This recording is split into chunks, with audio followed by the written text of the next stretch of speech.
It's beginning to look a lot like Christmas everywhere you... Let's continue. Okay, y'all, let's go ahead and get started on this pasta salad.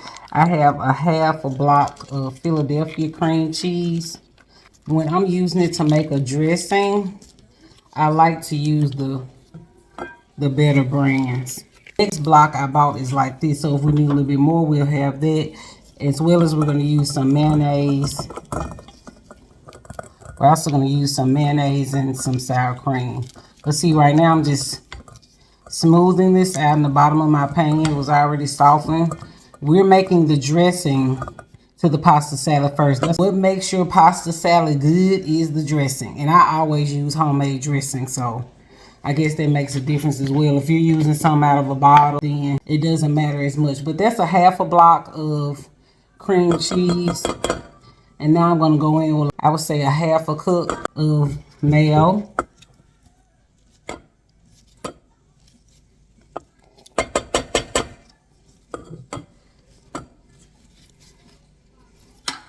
Remember that, a cream-based dressing. All right, so now we're going to go in with a half a cup of sour cream.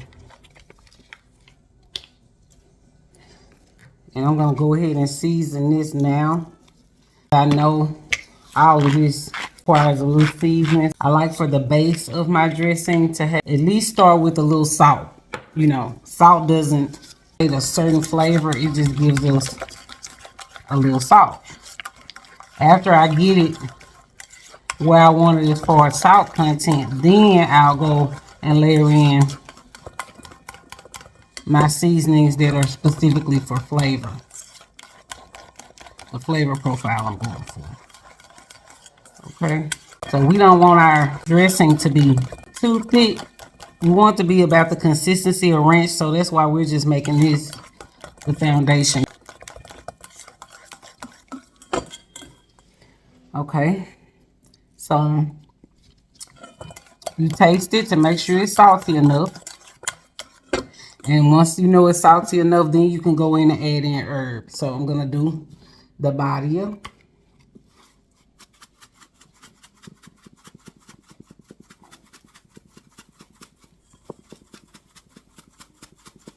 Now remember, this may look like a lot, but this is dressing for pasta. So we're putting this on pasta that doesn't have any flavor at all. Then I'm going to use the Mrs. Dime Fiesta line. I want it to be a pretty clean looking and clean tasting dressing, but I can't help it. When it comes to pasta salad, I just love a little citrus. Do y'all let me know down in the comments, either lime or lemon or the tart flavor that normally comes from, like, say, your zesty Italian. See, it's tasting really, really good already. Really good. I'm going to go ahead and put the top on my mayonnaise, honey, because God is good. I got that right off the bat. Now, keep in mind, I haven't added any rice wine vinegar. If I want to keep this very same flavor profile, but thin it out, if I want to thin this out some, y'all see the consistency? Put this light down. Sorry about that. If I want to thin it out some, but keep the exact same flavor profile, I can just add some olive oil. So I am going to add some olive oil to it. And I'll let you know how much. I would say that's about 2 tablespoons.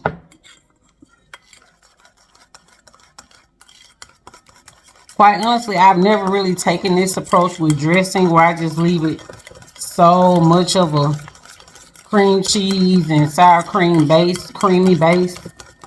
I normally, if anything, I'll normally do a combination of this and some type of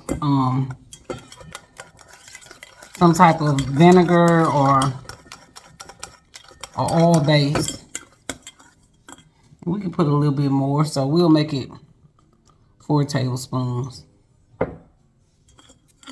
Remember, this is dressing. We need to be able to cover all of our pasta, mix in well with our pasta, and have good coverage. If you wanted to, you could add a little milk to this, but I kind of like the way it is. I'm going to go in with some crushed pepper flakes, just a little bit. I just want to kick. And last but not least, we're going to add the rice wine vinegar I told y'all about. This stuff is very strong, so I'm using less than half a cap.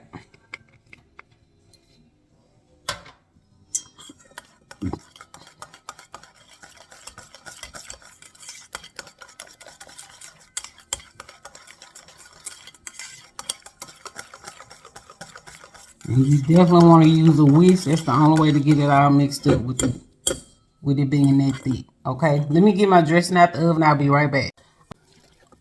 So just get a spatula and scrape the sides to make sure, because remember we're dealing with cream cheese, mayo. There's my oven again. So this is it, y'all. It is thick and creamy. But I think I want to leave it just like that because I was going for a creamy seafood pasta salad. All right, y'all. So we have some bumblebee lump crab meat. I actually have 2 cans of this. And if you've never seen, this is how it comes in paper. So some brands are known to still have shells in it. I just like to squeeze out the excess and kind of feel it. That's the way I remove it from the can. Some people put it in the strainer. But when I do this, like this, I'm killing 2 birds with 1 stone, as they say. You don't want to squeeze out on it too hard because you still want it to look like lump crab meat when you fold it in. But if there were shells in here, I would feel it. When y'all want to make some seafood macaroni, whether you're doing, some people do lobster and crab, and some people do just crab. I'm not a fan of canned meats, but baby, this right here, this is good stuff, honey. Okay. So I'm going to do this. I have a second can. I'm going to do this to the second can, and then we're going to cut up our shrimp. These are just shrimp that I boiled in ooey. And then I'll be right back.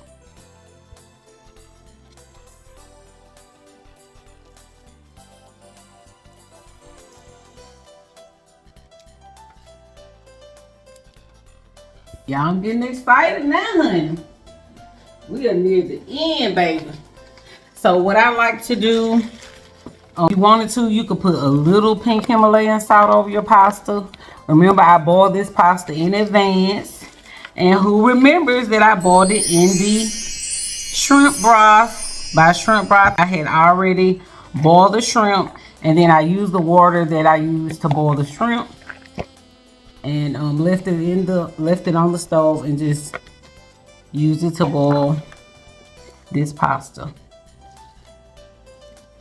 Okay, so I like to add my veggies in first so that I don't think I'm going to do any bell pepper. I think the onion is adequate.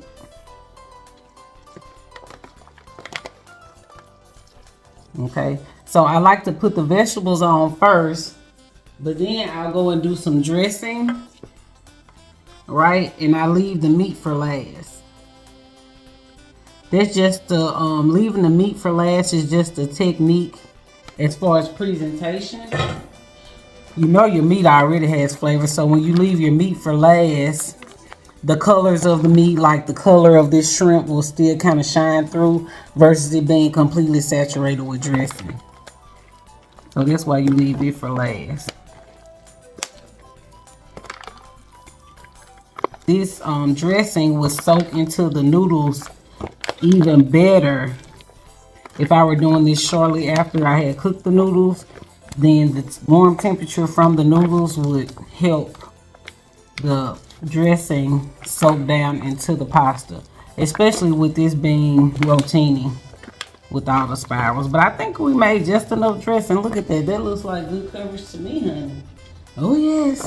We're gonna put a little bit more. See how much I got left? Don't try to stir everything in at once. That's why cooking, you just have to take your time. But oh my goodness, for the amount of noodles I had, I made just the right amount of dressing. Because we don't like our pasta dry, right? We want this pasta to be covered. So I think I made just the right amount. Now what I'm going to do is taste the pasta.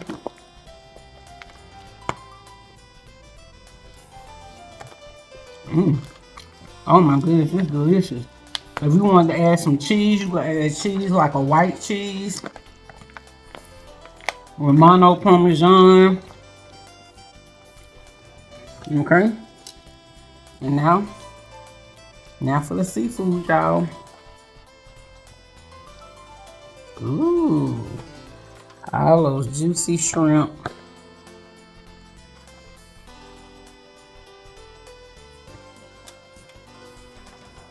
I'm gonna fold in this crab as well.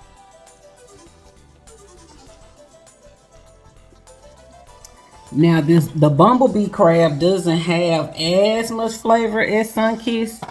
I bought Sunkist before, and when you taste both of them with nothing on it, I think the Sunkist, unless I just looked out and got a, I could have just looked out and got a good can, but the last time I had Sunkist crab, it was flavorful, and it was actually a little sweet. But this bumblebee, it's not sweet, and it doesn't have like a salty taste to it like seafood normally does. Just kind of a little bit bland. So I would probably be more apt to use the bumblebee in like a casserole, some kind of seafood casserole like we were talking about with the macaroni. Just because this is cold. Ooh, y'all, this is gonna be good for the reap. Yummy, yummy. Put the last bit of dressing, and that's it. Anything else you want to add, you can. I have the little bitty tomatoes. Girls don't care for tomatoes all that much, so normally I buy the small ones and just cut them in half and put them in there. That way they're easier for them to pick out. But what's the point in wasting my tomatoes? Everything is getting so expensive. Everything was like $5 at the least. I'm like, my goodness, how about the little container of tomatoes? Food is expensive. I really need to get me a box garden going. That's what I need to do. Get somebody to haul in some dirt. Okay, y'all, this is it. So you could taste it. Taste it for seasoning, y'all. See how you like it. Y'all, this is good. Oh my goodness, yes. That is so good with the mayonnaise and cream cheese base. I like the pepper flakes, so I'm gonna go ahead and add more of those. And then I still add some celery seed. I'm starting to use this in all of my salads and homemade dressings. It just really adds a freshness. It looks weird going in, and the seeds are hard, but it doesn't take much for them to soften, because I put it like in my tuna fish, and you never feel like you're biting down on seeds. So as you can see, that beautiful tomato nor the bell pepper were added, so I just eliminated that for the kids' sake. But you can always add it if you love the taste of fresh, crunchy vegetables in your pasta salad, because I certainly do. Like I said, if you want to do some cheese, you can. Shredded cheese. I'll leave it up to the individual to add cheese when they fix their plate. It's good. Oh, and the shrimp are sweet. It's good.